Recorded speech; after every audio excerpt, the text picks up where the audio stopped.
FM. Informatif, inspiratif. Oke, baik. Selamat pagi. Sampai kita ketemu lagi di hari ini, berarti sudah seminggu ya.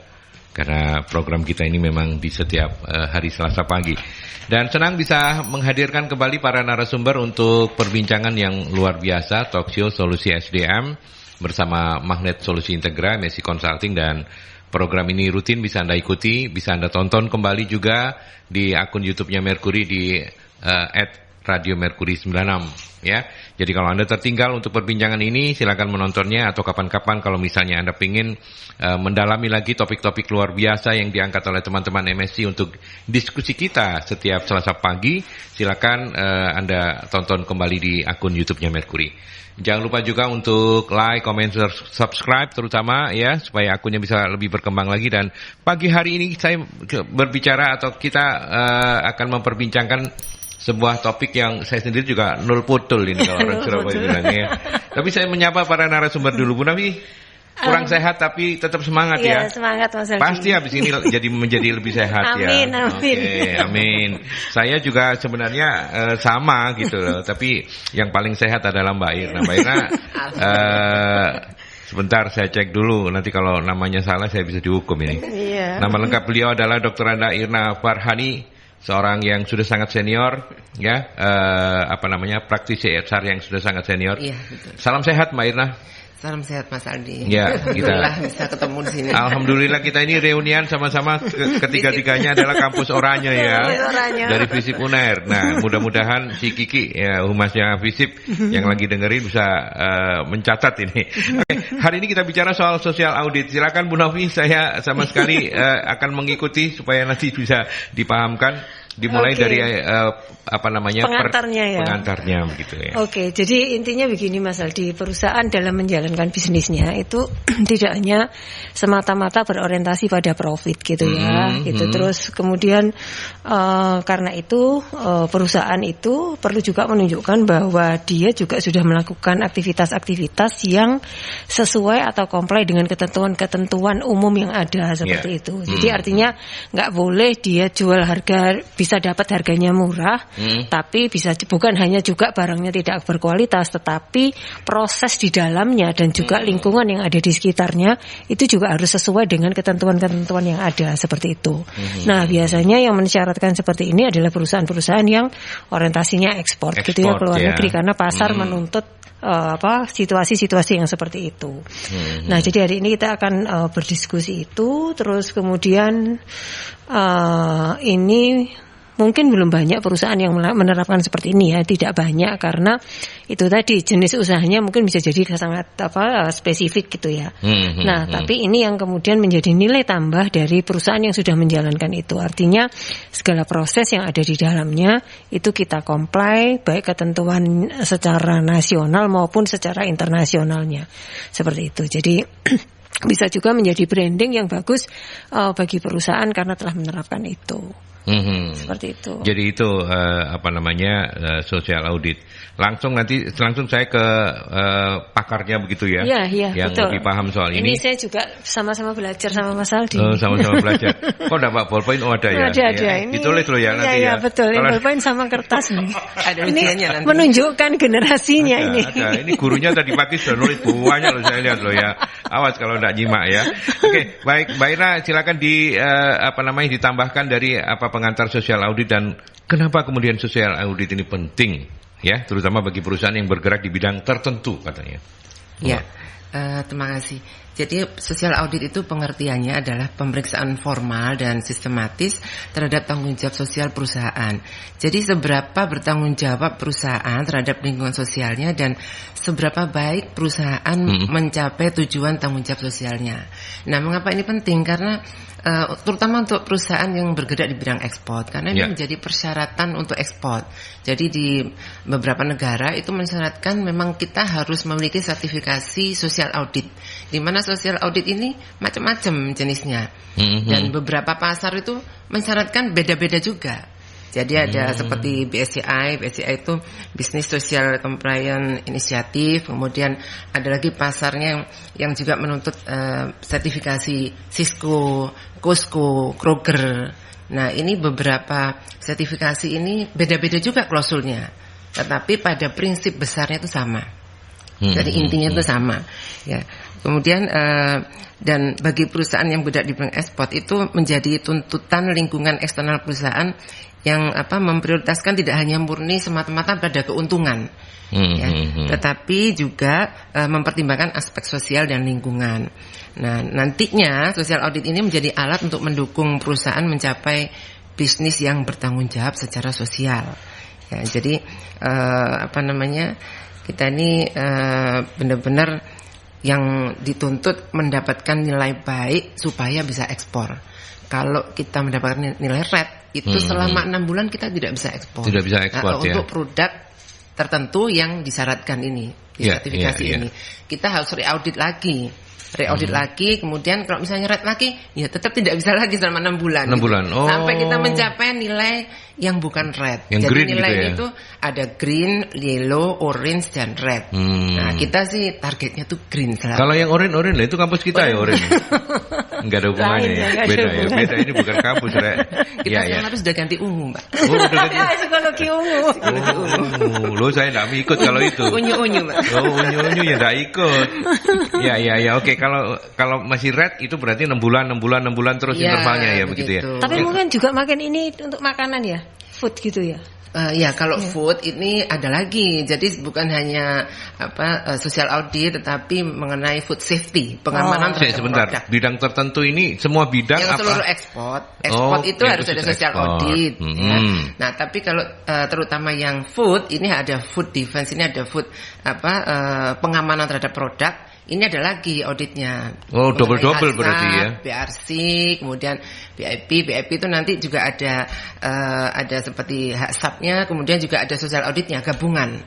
Jadi kita ini bermacam-macam audit dan sampai kita slogannya itu tiada hari tanpa audit. Gitu. Oh, nah terus yang berhak melakukan audit siapa ya, Mbak? Ada lembaganya. Jadi lembaga ini juga ditunjuk dari buyer-nya. Bisa dari UL, bisa dari ALKI dan lain-lainnya. Nah, kalau yang selama ini ada begitu yang masyarakat tahu atau yang ada di Indonesia, buyer ini ada di Indonesia ya? Di luar ya. Di luar. Kita kan ekspor. Oh. Jadi beli produk memastikan bahwa dia comply dengan aturan-aturan. Bayarnya sana mensyaratkan nih, tolong audit perusahaan ini dia comply nggak? Kalau comply aku mau beli barang dari dia gitu loh, Pas. Kalau nggak comply nggak mau aku gitu loh. Jadi ini social audit ini bisa menjamin perusahaan ini paling tidak tuh kita menggaransi kalau aman. Kalau aman. Ya, kan misalnya gini, misalnya ada buyer mau beli, kemudian kita ini nggak ada social audit, tidak ada jaminan sertifikasi. Nah, tiba-tiba ada kebakaran, ya udah habis terus kan macet ini untuk ekspornya. Nah, jadi kenapa social audit? Karena kita harus menjaga supaya tidak jadi kebakaran. Kalau ada kebakaran itu bagaimana pengamanannya supaya lancar ekspornya gitu. Oh, jadi produknya. Sampai di sini makin bingung saya. Social audit itu berarti juga tidak hanya mencakup ke produk yang diekspor ya, tetapi kondisi prosesnya, lingkungannya. Nanti saya jelaskan berikutnya, Pak. Jadi itu ada di ruang lingkupnya. Ya. Oke. Nah, kemudian kalau di materi yang Bu Nafi kirimkan itu kan disebut-sebut juga soal corporate social responsibility begitu ya. Nah, kaitannya apa ini dengan social audit? Apakah ini bagian dari perusahaan melakukan atau mengimplementasikan CSR? Itu bagian dari social audit, Pak. Jadi ruang lingkup ya, ada ruang lingkupnya. Itu yang berikutnya akan saya jelaskan. Ruang lingkup itu adalah terkait yang ini prinsip besarnya, ketenaga kerjaan, kemudian K3 dan lingkungan. Lingkungan ini kan termasuk masyarakat di sekitarnya juga. Nah, CSR kan ada di situ. Nah, itu jadi bagian dari social audit. Gitu. Ya, monggo kita masih ada waktu untuk menjelaskan soal ruang lingkup sebelum kita beri ke iklan. Kita langsung saja. Tapi Bu Novi mau menambahkan? Bingung apa enggak? Saya ini bingung mau menjelaskan. Ya kalau gitu bantu saya nanya aja deh. Ya. Bantu saya nanya aja, monggo silakan. Oke, baik. Kalau yang saya pahami karena saya tidak pernah ngurusi yang seperti ini, gitu. Jadi jujur nggak pernah ngurusi yang seperti ini. Yang saya pahami bahwa itu tadi, kalau saya nih buyer, saya mau beli barang, saya harus memastikan bahwa barang yang diproduksi oleh si pabriknya ini, perusahaan, itu dia itu prosesnya benar. Terus kemudian dia comply dengan aturan-aturan yang ada. Terus tadi itu memastikan bahwa barang yang saya beli itu satu aman dari sisi mutunya gitu kan. Terus kemudian kalau saya beli ini ekspor, ini berarti lancar produksinya seperti itu. Sampai di situ, ya? Terus kalau misalnya ini dia tidak mempekerjakan karyawan di bawah umur karena itu kalau secara ini kan regulasinya nggak boleh kayak gitulah. Jadi hal-hal yang seperti itu untuk memastikan bahwa saya beli barang yang benar gitu deh, kayak gitu Mas. Gampangnya kayak Gampangnya gitu, ya? seperti Pengirimannya bisa sesuai jadwal gitu Mas Andi. Kalau ada hambatan-hambatan kan jadi molor nanti gitu. Jadi kan nggak bisa mereka tuh benar-benar nggak bisa terjadwal, akhirnya mereka jadwalnya mereka sendiri juga susah ke pasarnya, kacau. Baik, saya menagih janji ruang lingkupnya mungkin lebih secara pointers begitu supaya bagi yang nggak paham kayak saya gini mendengarkan Mbak Irna, mendengarkan Bu Novi menjadi bisa memahami ini toh ruang lingkupnya. Monggo Mbak Irna. Tadi seperti yang saya jelaskan tadi, kalau ruang lingkup intinya itu seluruh yang terkait dengan ketenaga kerjaan. Seluruh aturan yang terkait dengan ketenaga kerjaan itu kita harus semua, harus beres semua. Kemudian yang mengenai K3, seluruh aturan yang mengenai K3 itu kan keselamatan kecelakaan kerja itu harus beres semua juga. Itu. Kemudian seluruh yang terkait dengan lingkungan juga termasuk lingkungan, nanti saya jelaskan yang akan diukur adalah mengenai kayak limbah, kemudian harus ramah lingkungan ya, Mbak Irna ya. Kemudian bagaimana kita terhadap masyarakat, CSR tadi. Nah itu prinsip besarnya. Nanti apa yang akan diukur detailkan lagi gitu. Masalahnya banyak sekali ya.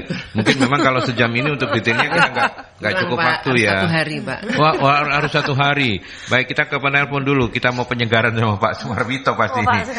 Selamat pagi. Selamat pagi. Assalamualaikum warahmatullahi wabarakatuh. Waalaikumsalam Pak Sumarwito. Monggo. Narasumber yang cantik-cantik ini. Ya. Dengan Mas Aldi yang ganteng. Gus, terima kasih Pak. Gini, apa itu hal-hal seperti tadi disyaratkan untuk perusahaan yang ekspor. Betul. Ya, betul. Tapi kalau yang ekspor itu cuma perusahaan kecil-kecil, UMKM. Itu kan ada yang ekspor juga kan, UMKM itu bagaimana? Dan saya pernah saya waktu masih pegang ukir-ukiran, tenaga kerjanya saya itu 25 orang, ukir-ukiran, saya ekspor ke Okinawa, Jepang. Ke Okinawa itu karena untuk yang pesan itu pangkalan Amerika yang di Jepang itu. Ya. Itu enggak pakai gitu-gituan, cek ruwete gitu. Tahun berapa Pak? Ya tahun lama sudah. Tahun lama ya. Ya tahun lama itu kan. Ya kan saiki aku wis pensiun kan, wis umur sudah songo. Enggak itu ada perubahan gitu. Yang sekarang ini UMKM itu gimana? Ada yang ekspor juga. Apa bisa diakali gitu loh. Kan sini kan orang Indonesia yang ngakali pinter. Betul. Terima kasih. Assalamualaikum warahmatullahi wabarakatuh. Waalaikumsalam. Terima kasih Pak Sumarwito mengingatkan kita bahwa yang harus ditanyakan ke narasumber, mulai kapan ini sosial audit? Ini mulai kapan gitu kira-kira ya. Tapi mau silakan Mbak Irna ditanggapi Pak Sumarwito. Kalau dulu nggak ada gini-ginian loh. Iya, emang dulu sepertinya masih tradisional ya Pak. Masih tradisional. Iya. Jadi kemudian kalau mengenai UMKM, saya sendiri kurang tahu ya detailnya karena saya nggak pernah handle untuk UMKM. UMKM ya. Di sini ini perusahaan yang saya tangani adalah memang yang ekspor yang memang bayarnya besar-besar gitu loh, kita sekian kontainer gitu. Jadi mungkin yang buyer tertentu ini yang memang mensyaratkan. Jadi kita lihat bayarnya, ini permintaan dari buyer. Jadi bukan murni dari negara tapi dari buyernya, dari pasarnya yang meminta gitu.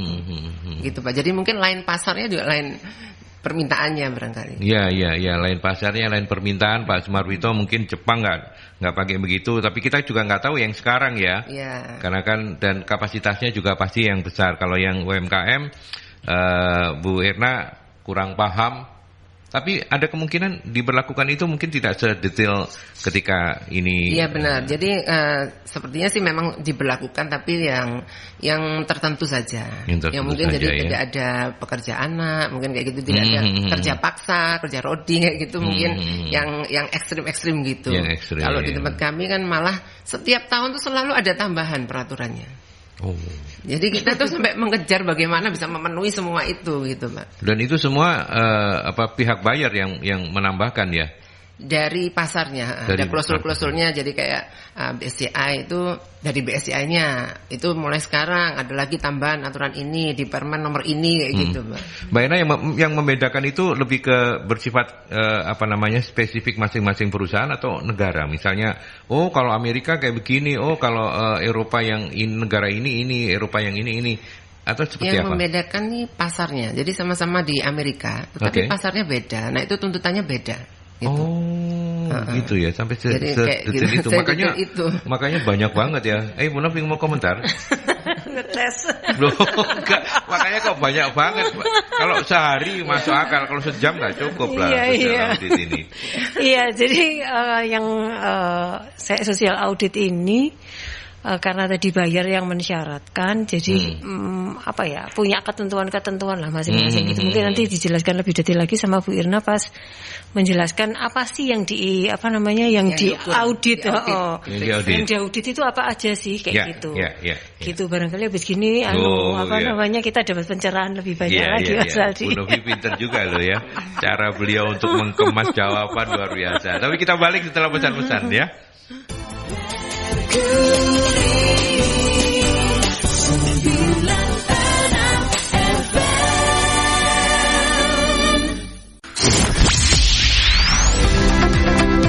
Merkuri FM, informatif, inspiratif. Baik, kita lanjutkan kembali diskusi kita soal social audit. Ya, bagi Anda yang sama kayak saya, nul putul nggak ngerti, mungkin sudah mulai kebuka lah ya dengan penjelasan-penjelasan yang disampaikan oleh para narasumber. Ada Bu Novi, ada Mbak Irna, praktisi HR yang sudah sangat senior, dan kita lanjutkan sembari juga mengingatkan Anda kalau Anda tertinggal dengan apa yang sudah kami perbincangkan di awal, tenang saja, nanti hasil perbincangan lengkapnya bisa Anda kembali tonton melalui akun YouTube-nya Merkuri di @radiomerkuri96. Jangan lupa subscribe juga ya, supaya akunnya bisa terus bertumbuh dan menyajikan konten-konten menarik lainnya untuk Anda. Baik, kita lanjut. Bu Novi, seperti yang diharapkan tadi, sekarang kita akan menanyakan kepada narasumber. Jadi narasumbernya sebenarnya cuma satu. Penanyanya dua. Iya, penanyanya dua. Yang satu ini cuma temannya narasumber. Oke, Mbak Irna, mungkin nanti Bu Novi juga bisa menambahkan. Mbak Irna, apa saja yang diukur dalam social audit? Banyak hal ya. Kalau saya ini uraikan semuanya itu gak cukup waktu ya? Cukup satu hari. Jadi saya ini aja ya, contoh. Jadi ada beberapa contoh, tapi secara mendetail gitu Mas Aldi. Misalnya, jadi tidak boleh ada kerja paksa. Kemudian tidak boleh ada pekerja anak tadi yang sudah disebutkan sama Mas Aldi. Anak ini usianya berapa? Usia di bawah 15 tahun. Juga tidak boleh ada pekerja muda yang di bawah 18 tahun. Jadi itu masuk di persyaratan kalau mau masuk perusahaan ekspor, biasanya minimal ya harus sesuai ketentuan, minimal 18 tahun. Kurang 1 bulan aja bisa jadi temuan di audit sosial gitu. Oh gitu. Bagaimana pelakuannya dan sebagainya, itu ada prosedur-prosedurnya. Jadi bagaimana kalau sampai kelolosan, itu ada prosedurnya sendiri. Perlakuannya bagaimana, itu detailnya seperti itu. Ya. Kemudian mengenai K3 ini ada perusahaan yang mensyaratkan karena dia bergerak di industri, berarti dia harus ada AK3 umum, ahli K3 umum. Ada juga ahli K3 kebakaran. Kita harus punya semua, itu dari kementerian kan keluarnya sertifikat. Nah, ada juga kalau perusahaan yang memang di sana banyak sekali bahan kimia, berarti AK3 kimia. Jadi plus itu. Jadi kita beberapa. Nah, itu juga harus perpanjangan. Kan ada masa jatuh temponya. Itu kita harus monitor. Jangan sampai kelewatan. Jangan sampai nanti auditornya datang, ternyata kok ini sudah kedaluarsa, temuan lagi gitu. 6 bulan enggak boleh ini. Nah, itu kalau sampai red, ada beberapa temuan red, 6 bulan enggak boleh ekspor. Gitu. Okay. Nah, jadi K3 itu selain itu juga sarana dan prasarana. Misalnya gini, ada APAR. Apar tuh nggak sekedar ada apar, nggak sekedar gitu. Ruangan ini butuh aparnya berapa. Kemudian apar itu kapan periksanya? Itu ada kartunya di apar situ, kapan saja kita meriksa. Nah ini kan harus minta sebulan sekali. Benar nggak sebulan sekali? Itu dicek sama auditornya, dibaca kartunya. Kemudian nomor kartu sama nomor apar harus sama. Siapa tahu ini kayak rekayasa misalnya ya. Jadi amburadul gitu kartunya beda, udahlah ketemuan. Ini kenapa nomornya nggak sama? Kemudian aparnya itu jenisnya apa? Apakah powder, apa liquid? Nah sesuai nggak sama yang akan diamankan, area yang akan diamankan, nah, kayak gitu. Kemudian ada nggak smoke detektornya? Jadi ruangan tertentu, terutama gudang itu harus ada smoke detector. Jadi kalau misalnya kebakaran udah langsung dia ada deteksi awal gitu, air langsung otomatis gitu. Kemudian juga alarm. Ada nggak alarmnya, tombol alarmnya. Nah, beberapa sarana itu juga tidak boleh dalam kondisi terhalangi. Jadi misalnya apar di sini ya. Apar itu ternyata ada box yang tinggi ditaruh di depannya apar. Nah, itu temuan. Itu berat, itu yang menyumbang temuan menjadi red. Audit menjadi red. Jadi seluruh apar itu harus mudah diambil dan digunakan, tidak boleh terhalangi. Nah kadang-kadang kan nggak cukup nih gudang ini. Kadang-kadang tuh anak-anak itu wes pokoknya ini mau cepat dikirim, langsung pluk taruh di depannya apar, taruh di depannya tombol alarm kayak gitu. Nah itu kita harus mendisiplinkan mereka. Jadi itu beberapa yang mengenai sarana yang tidak boleh. Jadi jelimet sebetulnya, tapi kita sudah punya checklistnya, ketentuannya itu, dan kita selalu secara periodik kita tuh refresh training ke mereka, ke seluruh karyawan itu refresh training. Apa yang harus dilakukan? Ya, mengenai prasarana K3, kemudian bagaimana bekerja dengan benar. Nah, ini yang terkait dengan kesehatan juga. Jadi nanti kita ada pelayanan kesehatan. Itu juga diperiksa. Bagaimana kotak P3K-nya lengkap apa enggak. Nah, kadang-kadang itu anak-anak tuh ngambil tidak dikembalikan. Iya. Ini jadi temuan lagi gitu. Menjadi antitesa untuk kebiasaan kita yang kata Pak Sumarwito, orang kita yang semua diakali ya. Ini kan menjadi sebuah keniscayaan bahwa sebenarnya kalau mau berusaha berbisnis yang benar ya harusnya social auditnya dijalankan. Bu Novi sudah mantuk-mantuk, mungkin mau menambahkan? Ya kan menariknya kan itu kan ya. Kalau boleh dibilang ini pertanyaan selanjutnya kan nanti apa manfaatnya? Nah, kira-kira mungkin kita masuk ke situ manfaatnya lebih tertata dan keniscayaan lah ya. Betul. Dan ini tanggung jawab sosial gitu. Tanggung jawab sosial kita terhadap bisnis yang kita jalankan. Jadi juga transparansi terhadap apa yang kita lakukan seperti itu. Sehingga memastikan bahwa GCG-nya, kalau ini bicara ini good corporate governance-nya dijalankan dengan baik. Artinya GCG bukan hanya terhadap ketentuan-ketentuan saja, tetapi juga dalam praktek-praktek di operasionalnya gitu ya Mas. Seperti itu. Mungkin juga kalau misalnya mungkin tadi Mbak Irna bisa nambahin juga mungkin ada kayak program tadi pelatihan pengembangan karyawan, terus keragaman karyawan yang ada di sana, mungkin seperti itu juga gitu. Jadi maksudnya keragaman itu ada beberapa perusahaan kalau kaitannya dengan GCG Mas itu misalnya harus ada komposisi karyawan dari mana yang beragam gitu, dari dari daerah-daerah tertentu yang beragam, tidak boleh hanya orang-orang tertentu di sekitar. Itu kalau yang kaitannya dengan GCG, diskriminasi itu nggak boleh. Nah, itu juga menjadi perhatian ya, luar biasa seperti itu. Jadi mungkin juga pelatihan karyawan, terus tadi itu pengembangan dan promosinya, memastikan bahwa karyawan itu di dalam mereka juga dikembangkan dan mereka mendapatkan ini yang layak lah gitu ya, perlakuan yang layak dari manajemen seperti itu, sehingga kemudian ya itu tadi nggak ada ketidakpuasan, tidak ada perasaan-perasaan yang mereka tidak dikembangkan yang nantinya bisa berpengaruh terhadap proses produksinya gitu Mas. Jadi kalau bisa tambahkan untuk manfaat, jadi yang kelihatan nyata Pak, manfaat ini misalnya kita tuh harus ada jalur evakuasi jika terjadi kebakaran. Sekarang bisa dibayangkan kalau misalnya tidak ada aturan itu, terus terjadi kebakaran, mereka lari semburat, pintu dalam kondisi tertutup, nggak bisa keluar. Nah, ada tuh perusahaan kan dulu kalau saya nggak salah tuh. Nanti kayak itu yang di Malang, semburat. Kayak Kanjuruhan. Nggak ada Pak, perusahaan kayak Mercon kalau nggak salah waktu itu ya. Itu dikunci dari luar kan. Waktu kebakaran akhirnya kan mati semua akhirnya gitu. Nah, ini pentingnya. Jadi harus jalur evakuasi tidak boleh ada barang. Nah, kalau ada barang nanti kan terhalang jatuh lagi ya. Kemudian pintu darurat itu harus mudah, jadi sekali dorong buka gitu, buka langsung keluar. Dan kemudian itu jelas ada titik kumpulnya. Nah ini ditrainingkan pelatihan, mereka harus tahu di mana. Kemudian pintu nanti dilihat ya, pintu memang harus yang menyala, dalam kondisi gelap pun dia kelihatan exit ya, emergency exit. Exit itu harus ada ada ini judulnya lah, ini exit, emergency exit. Nah jangan sampai ada judulnya exit tapi pintunya dikunci, atau kebalikannya. Ini pintunya tapi nggak ada judulnya, jadi kan nggak tahu. Oh ternyata di sini pintunya gitu. Itu jadi manfaatnya itu sebenarnya bagus sekali kalau kita menerapkan semuanya itu. Iya. Seperti kata Bu Novi tadi ya, good corporate governance ya.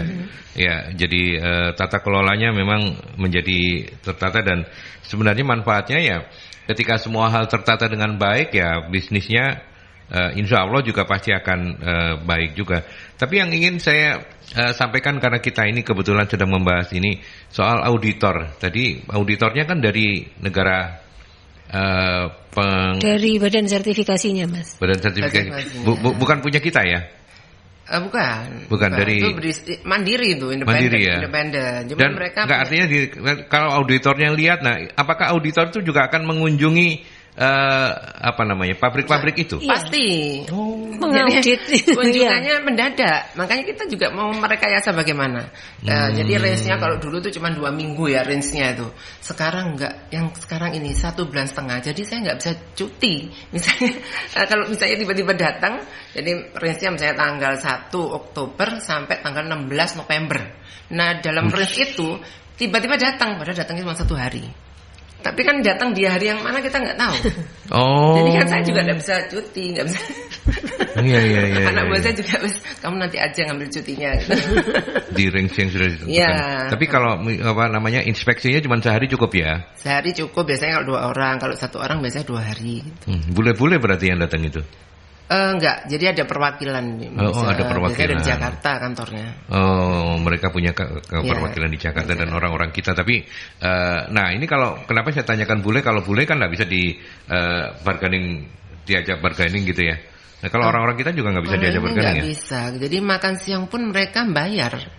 Mereka nggak mau dijamu. Bagus lah ya kalau kayak begitu ya. Mereka nggak mau menerima apapun juga. Dan itu ada surat pernyataan kita harus tanda tangan juga. Itu Indonesia nggak bisa didatangkan auditornya itu, negara maksudnya. Kalau bisa kan nggak ada korupsi ya. Pak Lukas NMB nggak bisa sampai kayak galugalan kayak gitu ya. Kan artinya kan sebenarnya kita sudah punya prototipe, sudah punya contoh bahwa dari private sector ini bisa dilakukan kayak begini. Harusnya kan negara juga bisa. Lu kok jadi kesana ya ngomongnya? Iya. Jengkel sama siapa? Jengkel sama siapa ya? Harusnya saya ngobrol sama Mas Luki ini ya. Salah orang ini. Ya. Oke, baik. Tetapi jadi dan berapa dalam setahun itu berapa kali auditor itu melakukan inspeksi? 1 kali masing-masing. Jadi BSCI 1 kali, Costco 1 kali, kemudian Kroger 1 kali gitu dalam 1 tahun. Jadi kita rutin.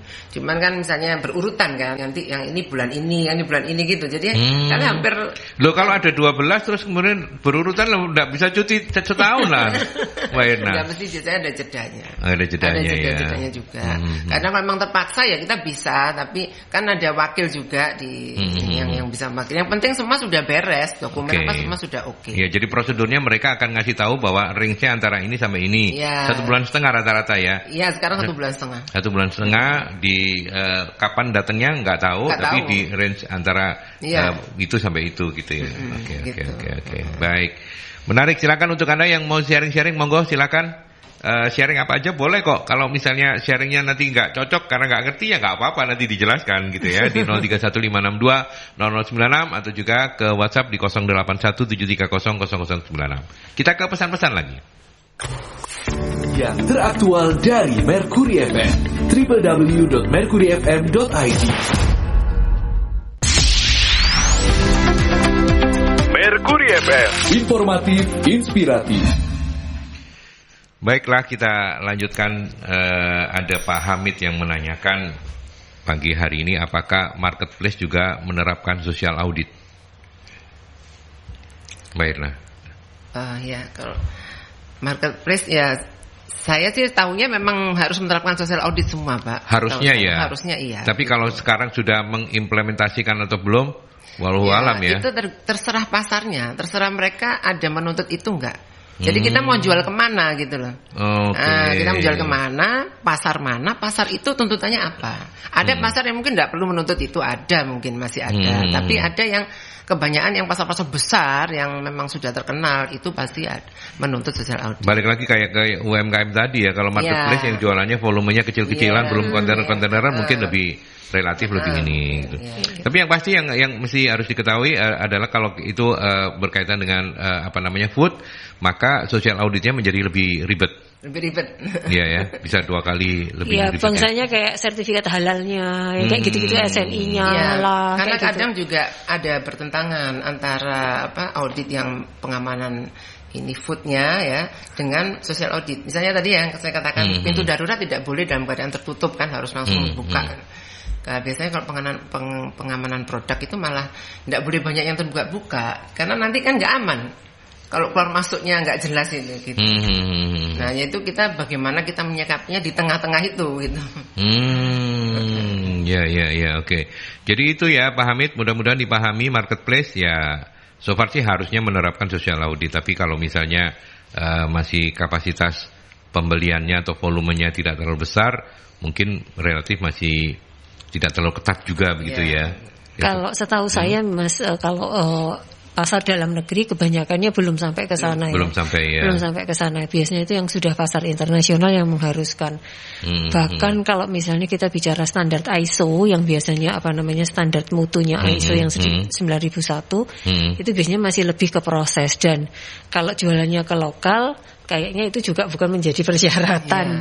Ada buyer-buyer tertentu kalau misalnya nggak terlalu besar mungkin itu mereka mensyaratkan bahwa perusahaan produknya harus ber-ISO kayak gitu. Maksudnya mereka perusahaan ini menerapkan ISO kayak gitulah di organisasinya. Tapi ini lebih tinggi dari ISO. Kalau ISO lebih ke penjaminan mutunya. Kalau ini tadi kan lebih ke aspek-aspek yang lebih kompleks ya. Ada ketenaga kerjaan, ada K3-nya, ada lingkungan. ISO 14.000 ada lingkungan. Ya. Oke, baik. Kemudian Pak Bima, apa bisa dibilang kalau perusahaan sesuai aturan Disnaker sudah terpenuhi sosial auditnya? Wah ya belum, masih jauh ya. Betul. Silakan Bu Novi, betul-betul harus bisa menjelaskan kenapa betul-betul ini. Nah itu kan masih aspek yang terkait dengan ketenaga kerjaan ya Mas gitu. Nah aspek yang lainnya kan yang tadi misalnya aspek lingkungan K3-nya itu juga harus diperhatikan seperti itu, dan bisa jadi ketentuan yang ada di dalam undang-undang ketenaga kerjaan kita dengan yang International Labour Organization itu bisa jadi agak beda. Kayak gitu. Nah, itu yang kemudian membedakannya kayak gitu Mas Aldi. Iya, jadi nggak sekedar undang-undang ketenagakerjaan yang ada di Indonesia ya. Disnaker, tapi juga ILO. Jadi mana yang berat itu mana yang paling ketat itu yang dipilih di social audit. Ya. Jadi ketentuan-ketentuan misalnya yang di Disnaker misalnya boleh misalnya lembur 14 jam, tapi kalau yang di ILO-nya 12 jam ini misalnya ya. Maka yang dipegang adalah yang ILO gitu. Nah, jadi mana yang paling ketat pokoknya. Mana yang paling ketat. Nah ini kayak gitu ya. Nah ini kalau misalnya ada perusahaan yang aturan Disnaker aja belum, berarti jauh sekali ya. Jauh sekali pelanggarannya gitu ya. Tapi kan ini kan harus disampaikan begitu ya, Pak, untuk menuju Indonesia lebih baik begitu kan. Ya, jadi Pak Bima, kalau aturan Disnaker saja nggak cukup ya, bahkan tadi sudah disampaikan kalau misalnya aturannya undang-undang kita dibandingkan ILO lebih ketat ya, ILO yang dipakai begitu ya. Oke. Terus sebentar, udah nggak ada lagi. Sekarang kita bicara lagi soal kembali ke laptop, hambatan dari penerapan social audit. Ini pastinya banyak ya, Mbak Irna ya. Baik. Jadi hambatannya tentunya terhadap manusianya. Manpowernya ya. Manpowernya. Jadi bagaimana mereka tuh bisa disiplin ya untuk menerapkan seluruh yang ada di klausul-klausul social audit. Jadi misalnya yang tadi saya sampaikan, kalau misalnya APAR terhalang box, nah itu kan jadi temuan. Sudah disampaikan, sudah di training dan sebagainya. Tapi ya kadang ada oknum gitu ya, karyawan tapi oknum. Dia menyepelekan, ditaruh di depannya APAR. Nah itu yang kita kan harus melakukan briefing ulang, kemudian nanti bisa ada training lagi yang berarti saya setahun 1 kali tambah aja nih. Ya, soalnya ini kesadarannya belum muncul nih dari teman-teman gitu. Jadi hambatannya itu di manusianya. Sebetulnya kalau manusianya itu semua disiplin udah enak. Jadi saat ini pun saya lagi pengennya itu semuanya itu menjadi habit gitu. Jadi kebiasaan semua. Jadi bukan hanya karena good habit, bukan bad habit ya. Iya, jadi bukan hanya kalau ada audit gitu, enggak.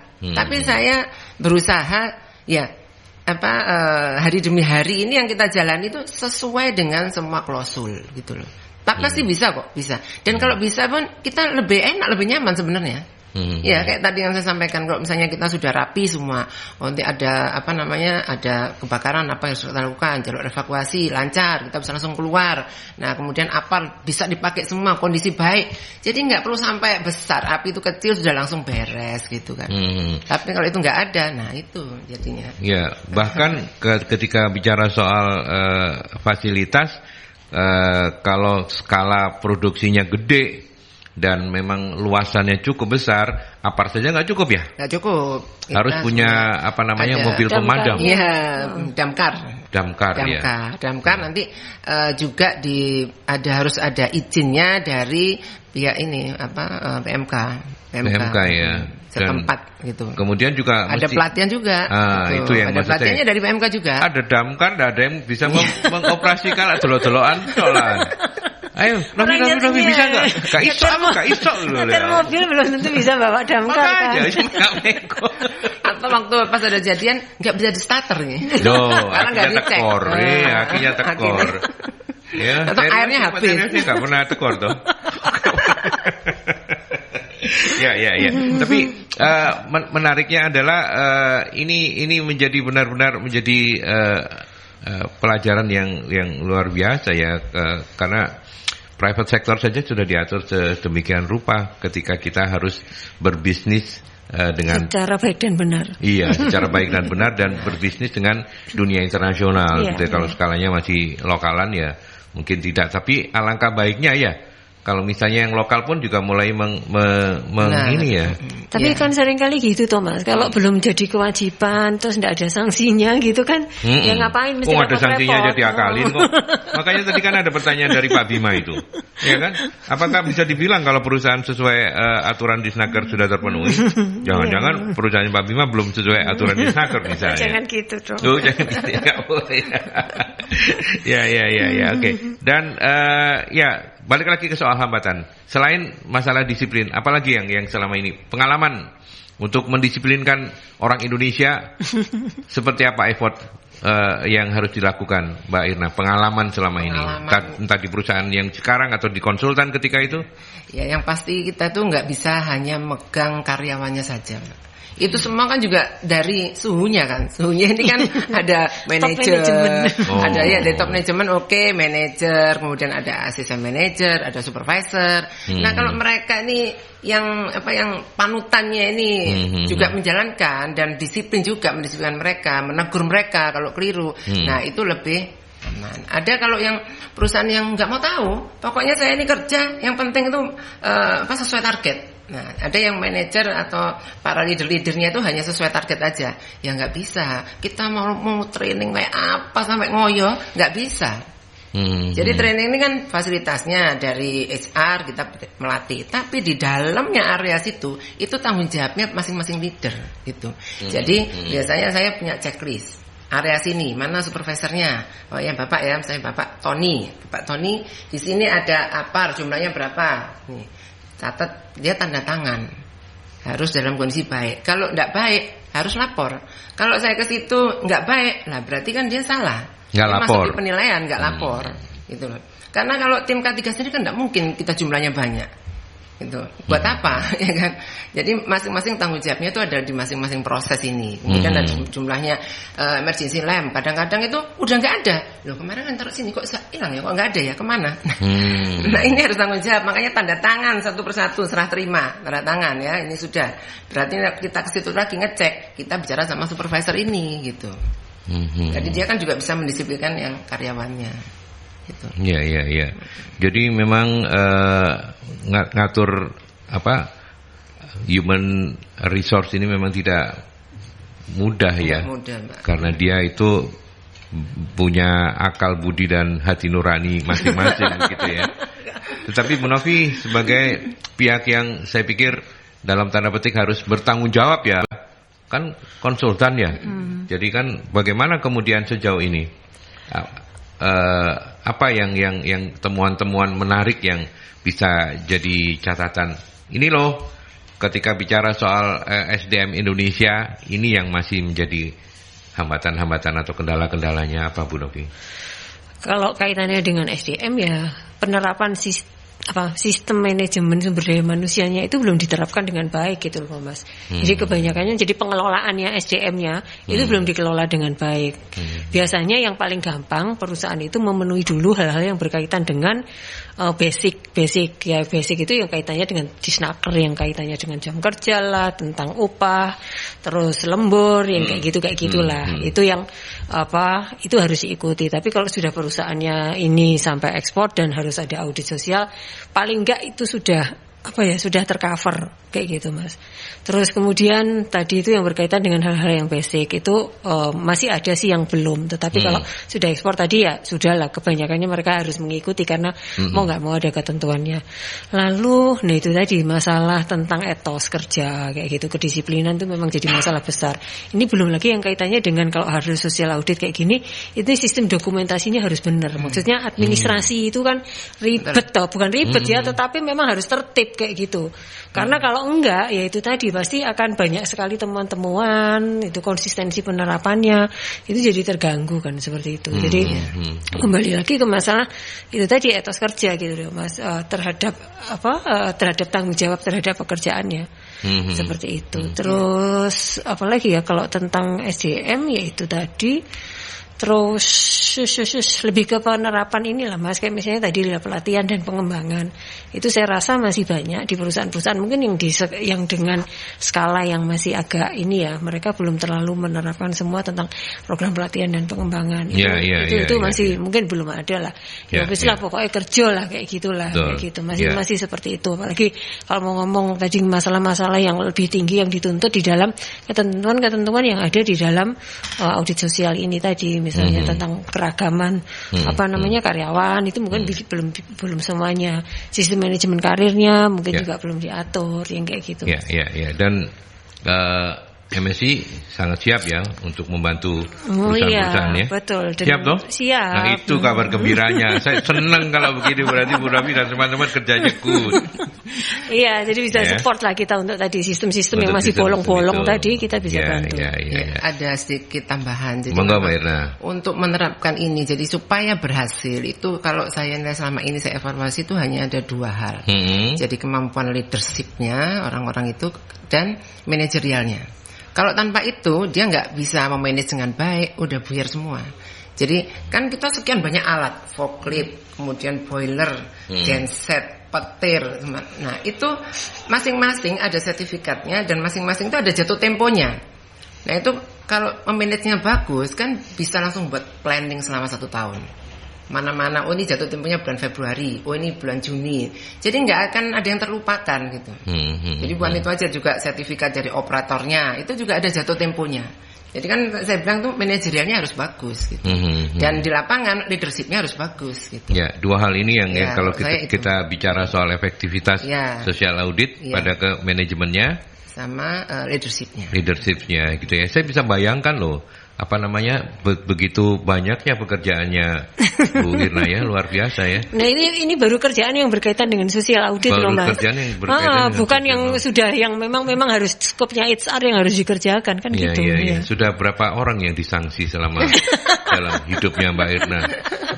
Kalau saya pendekatannya lebih bukan ke sanksi. Gak galak ya? Itu dari hati ke hati. Luar biasa. Kalau sanksi itu malah nanti khawatirkan. Ya saya khawatir itu akan menimbulkan dendam dan itu tidak baik ya. Gitu. Bukan buat keselamatan juga, buat segala hal gitu ya. Sanksi itu kalau misalnya memang udah arahnya ke pidana yang berat-berat, nah itu baru yang sampai mengenai keselamatan nyawa seseorang, nah itu memang harus disanksi.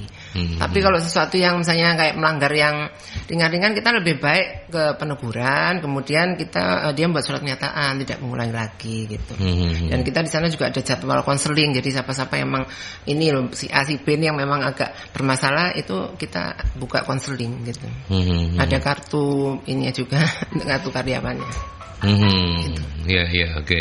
Ditelepon itu ditanyain sudah selesai apa belum? Sudah jatuh tempo waktunya nih.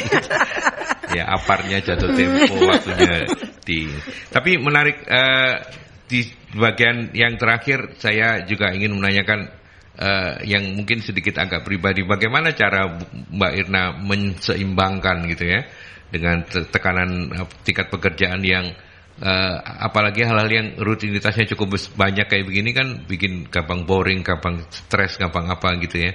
Apa cara healingnya, kayak gimana cara healingnya? Saya sama seperti Mbak Novi. Jadi di dalam pekerjaan itu kita juga healing ya. Iya. Ya, kebetulan kan ini grup ya. Jadi ada yang di Lampung, ada yang di Dampit. Jadi sempat jalan-jalan itu juga jadi. Pada saat kita ke sana ya sekarang jalan-jalan gitu. Menikmati jalan-jalannya. Pulang gitu ya. Kerja ya udah sore kayak kemarin Makassar sore ya udah langsung ke masjid itu Kubah 99 itu ya. Menjelang maghrib kan gitu. Itu sudah healing. Dan saya kalau di sini nih banyak tantangannya. Kayak tadi saya social audit, kita ada aturan baru ini nggak sempat bosan. Saya nggak sempat bosan. Jadi nggak pernah bosan. Nggak pernah bosan ya kan? Setiap hari ada tantangan baru. Dan gitu ya. Topik HRD-nya juga banyak gitu loh. Sekarang kita mau fokus ke apa lagi, yang HRD yang HR yang mana gitu. Nggak akan bosan. Jadi selalu ada tantangan. Oke. Itu sesuai memang. Jadi kan saya memang dulu basic saya konsultan. Konsultan juga nggak pernah bosan ya. Iya. Karena kita bertemu dengan banyak orang gitu. Sama sekarang pun saya juga bertemu dengan banyak orang. Tagihan makin banyak orang ditemui, makin besar tagihannya untuk kita kan. Itu yang bikin nggak bosan kan. Iya kan, nah itu yang bikin nggak bosan. Tapi Mbak Irna sebagai closing statement dari diskusi kita yang luar biasa ini menurut saya, karena saya juga sudah makin paling tidak menjadi lebih paham soal social audit itu kayak begini toh. Apa closing statementnya untuk sahabat-sahabat Merkuri yang juga mungkin punya orientasi ekspor tapi kemudian paham-paham sedikit atau nggak paham atau mereka belum tahu tentang apa yang menjadi kewajiban-kewajibannya, monggo silakan disampaikan mumpung. Iya. Jadi bukan hanya perusahaan yang ekspor. Kalau saya sebaiknya kita memang menerapkan semua hal-hal yang prinsip itu supaya tidak ada kejadian, tidak ada musibah. Ya. Yang itu saya khawatirkan yang paling pokok yang seperti tadi itu. Jadi kalau misalnya ada kebakaran ya, kalau kita tidak siap akan terjadi musibah. Berapa nyawa yang ada di situ, di perusahaan itu gitu, yang harus kita selamatkan gitu. Berapa keluarga yang nanti akan ditinggal kan gitu. Iya. Jadi ini yang penting kalau buat saya itu bukan masalah ekspornya, tapi memang setelah saya pelajari semua klausulnya itu memang penting semua. Betul. Benar gitu loh. Kalau kita melakukan itu kita aman, nyaman, tentram, damai, sentosa gitu. Amin. Luar biasa closing statementnya. Sekarang saya ke Bu Novi. Bu Novi punya closing statement juga untuk social audit, dan lanjut kalau ada info yang mau disampaikan untuk kegiatan-kegiatannya MSI? Ya, jadi kalau saya sih menyamakannya dengan social audit ini dengan GCG lah, kayak gitu Mas Agil.